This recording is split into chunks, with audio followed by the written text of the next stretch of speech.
वंदे मातरम, जय बिहार मेरे प्यारे साथियों। आज हम बात करने वाले प्रीवियस ईयर क्वेश्चन 2017 का। हमारा सब्जेक्ट है पॉलिटिकल साइंस यानी राजनीतिक विज्ञान या राजनीति शास्त्र। तो बिहार बोर्ड में जो 12th लिए उसके लिए काफ़ी स्पेशल होने वाला है। और देखेंगे कि देखिए प्रीवियस ईयर क्वेश्चन आपको पैटर्न बताता है, साथ में आपको ये बता देता है कि आपका लेवल क्या है। तब जो न्यू जो आपको 2022 में अगर एग्जाम 2023 में देते 2022 वाला देखिए, उसका सारे जो प्रीवियस ईयर क्वेश्चन काफ़ी इंपॉर्टेंट होता है। तो 2009 से 2022 तक आप देख लेते हैं तो काफ़ी क्लियर हो जाएगा और सभी प्रश्न आपको आसान लगना स्टार्ट हो जाएगा। तो इस पे जितने भी वीडियो बना है आप प्लेलिस्ट पे जाइए, आपको हिस्ट्री, जियोग्राफी, पॉलिटिकल साइंस, इस 3 सब्जेक्टों को आपको टोटल जितना 2009 से 2022 तक है सारे वीडियो आपको मिल जाएगा। और तो चलिए देखते हैं कि 100% आपको सही जानकारी है कि इसमें आपको करेक्ट मिलेगा। फिर भी किस तरह का डाउट हो, अगर कुछ मिस्टेक से कुछ गलत उत्तर लग गया है तो उसको आप कमेंट करेंगे। और जिस पे भी डाउट होगा तो आपको पता चल जाएगा कि कौन सा डाउट है, उसको आप कमेंट जरूर कर देंगे। आपको लगता हो कि गलत है तो कमेंट करेंगे, जिससे कि बाद में सुधारा जा सके।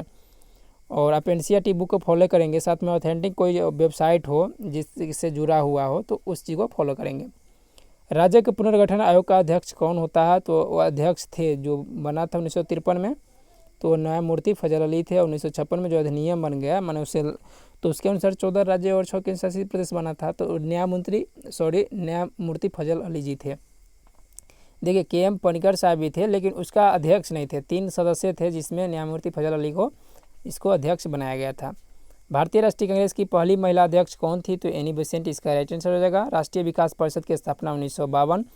एम.एस. स्वामीनाथन का संबंध किससे? तो हरित क्रांति से। भारत ने पहला सफल परमाणु परीक्षण 1974 में किया था। इंदिरा गांधी प्रधानमंत्री थे। किस वर्ष चीन ने भारत पर आक्रमण किया था? 1962 ने। भारत में लौह पुरुष के नाम से कौन जान जाते हैं? तो इसका राइट आंसर हो जाएगा आपका सरदार पटेल। देख सकते हैं इसमें राइट आंसर, फिर भी इनमें से कोई नहीं दिया हुआ है। तो इस तरीके से इनमें से सभी पे आपको कन्फ्यूज नहीं होना। भारतीय राष्ट्रीय कांग्रेस के संस्थापक कौन है? तो ए.ओ. ह्यूम थे। भारतीय संविधान के किस अनुच्छेद के अंतर्गत राष्ट्रीय आपातकाल 352 पे लगाया था? विश्व में शांति बनाए रखने का किस पे है? तो इसका राइट आंसर है सुरक्षा परिषद। देखिए सुरक्षा परिषद इसका राइट आंसर है। इसमें आपको थोड़ा भी कन्फ्यूज नहीं होना। जिस पे भी कन्फ्यूज रहेगा उस पर हम चर्चा करते रहेंगे।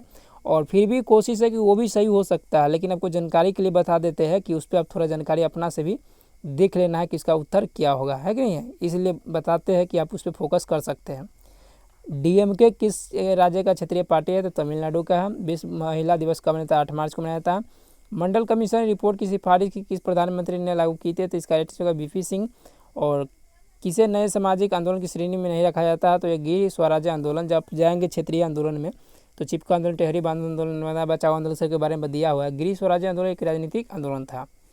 भारतीय जनता पार्टी किस पार्टी का नया नाम है? तो हम सभी जानते हैं कि भारतीय जनसंघ का। भारत में गठबंधन की सरकार के पहले प्रधानमंत्री कौन थे? तो गठबंधन की सरकार है तो वो बीपी सिंह थे, विश्वनाथ प्रताप सिंह। इसका राइट आंसर होगा बीपी सिंह ही होगा। कोई कहेगा अटल बिहारी वाजपेयी जी, नहीं, अटल बिहारी वाजपेयी जी दूसरा या तीसरा बना था, तो कैसे हो सकता है। और एक बीपी सिंह का ही कार्यकाल पूरा नहीं कर पाया था सरकार। पूर्व बनाम पश्चिम पदबंध का आशय किससे है? तो शीत युद्ध से। इसका राइट आंसर शीत युद्ध से है।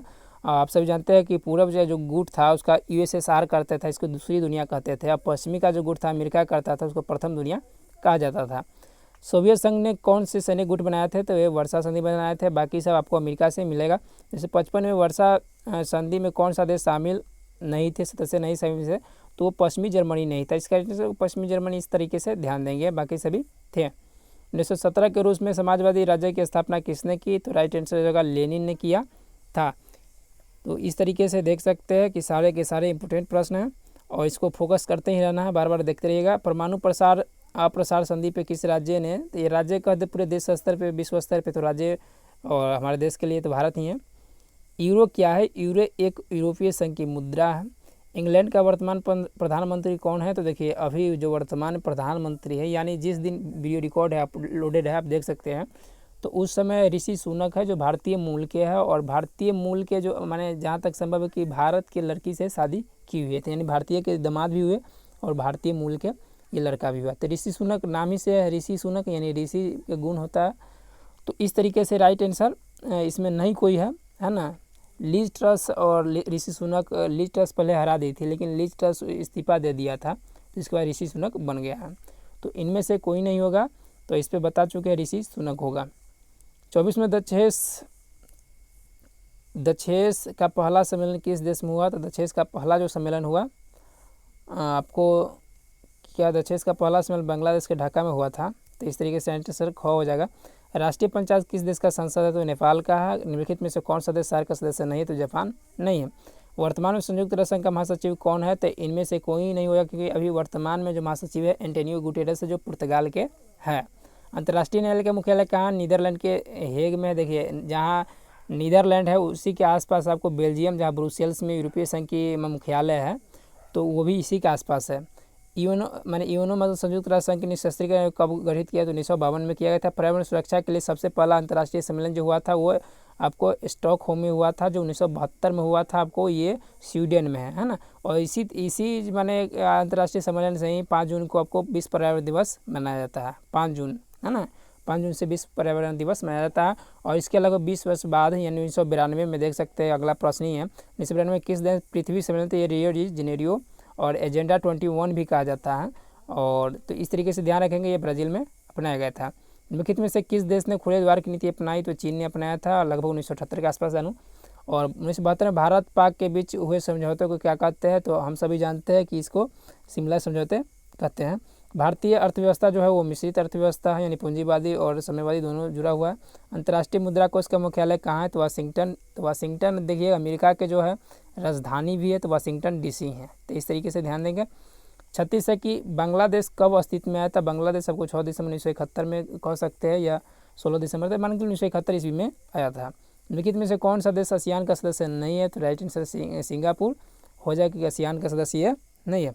कौन भारतीय व्यक्ति भारत का प्रथम है ना? तो भारतीय व्यक्ति भारत का प्रथम गवर्नर, भारतीय व्यक्ति जो था वो सी राजगोपालाचारी था, जिनको प्रथम बार भारत का रत्न पुरस्कार दिया गया था, है ना। किस देश ने सुरक्षा परिषद के निषेधाधिकार का सर्वाधिक बार लगभग 140 प्लस कर चुका है? रूस ने किया, सबसे कम जहाँ तक चीन ही किया है। योजना आयोग को भंग कर कौन सा आयोग बना था? इसका नीति आयोग 2015 से यह कार्यरत है, 1 जनवरी से। तो इस तरीके से टोटल का टोटल आपको 40 ऑब्जेक्टिव था 2017 तक। आपको अगले ईयर में 2018 में 50 ऑब्जेक्टिव देखने को मिलेगा। तो ये जितने भी ऑब्जेक्टिव था सारे सोल्यूशन मिल गया। 2009 से 2022 तक के सारे वीडियो देखिए, और कोशिश करेंगे कि आपको सब कुछ सही है। जब आपको अपना से जब कोई उसका उत्तर ना मिले, तो जो हम बता रहे हैं उसको आपको कमेंट करना जिस पे डाउट होगा, और उसी को फॉलो कर लेना है, वो भी आपको सही हो सकता है, क्योंकि पूर्णतः कोशिश है आपको सब कुछ सही जानकारी देने की। तो जय साथियों, वंदे मातरम, थैंक यू।